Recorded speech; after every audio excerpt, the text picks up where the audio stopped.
പ്രിയ പ്രേക്ഷകർക്ക് സീരിയൽ ന്യൂസിലേക്ക് സ്വാഗതം. കൂടുതൽ സീരിയൽ ന്യൂസുകൾ അതിവേഗം ലഭിക്കുന്നതിന് ഈ ചാനൽ മറക്കാതെ സബ്സ്ക്രൈബ് ചെയ്യുക. ബെൽ ഐക്കൺ ക്ലിക്ക് ചെയ്യാൻ മറക്കരുത്. Do like, share and subscribe. ശ്രുതിയുടെ ജീവിതത്തിൽ നിർണായകമായ വഴിത്തിരിവുകൾ വന്നു സംഭവിച്ചിരിക്കുകയാണ്. ഒടുവിൽ അശ്വിൻ്റെ നിർബന്ധം കാരണം വിവാഹം കഴിക്കേണ്ട അവസ്ഥ ശ്രുതിക്ക് വന്നിരിക്കുകയാണ്. ഇതോടെ ശ്രുതിയുടെ വീട്ടുകാരും അതുപോലെ തന്നെ അശ്വിൻ്റെ വീട്ടുകാരും ശ്രുതിയെ വെറുക്കുന്നു.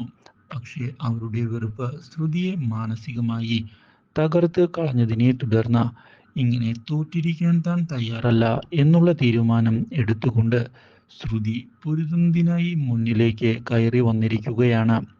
ഇതേ തുടർന്ന് ഈ വിവാഹം തൻ്റെ തെറ്റല്ല എന്നും മറ്റു വഴികൾ ഉണ്ടായിരുന്നുവെങ്കിൽ താൻ ഈ വിവാഹത്തിൽ നിന്ന് പിന്മാറുമായിരുന്നു എന്ന് അറിയിക്കുകയും ചെയ്തിരിക്കുകയാണ്. ഇതോടെ കരാറിൻ്റെ കാര്യങ്ങൾ എന്താണ് എന്ന് വ്യക്തമാക്കാൻ അഞ്ജലിയും കൂട്ടരും പറയുന്നുവെങ്കിലും അത് വ്യക്തമാക്കാൻ തയ്യാറാകാതെ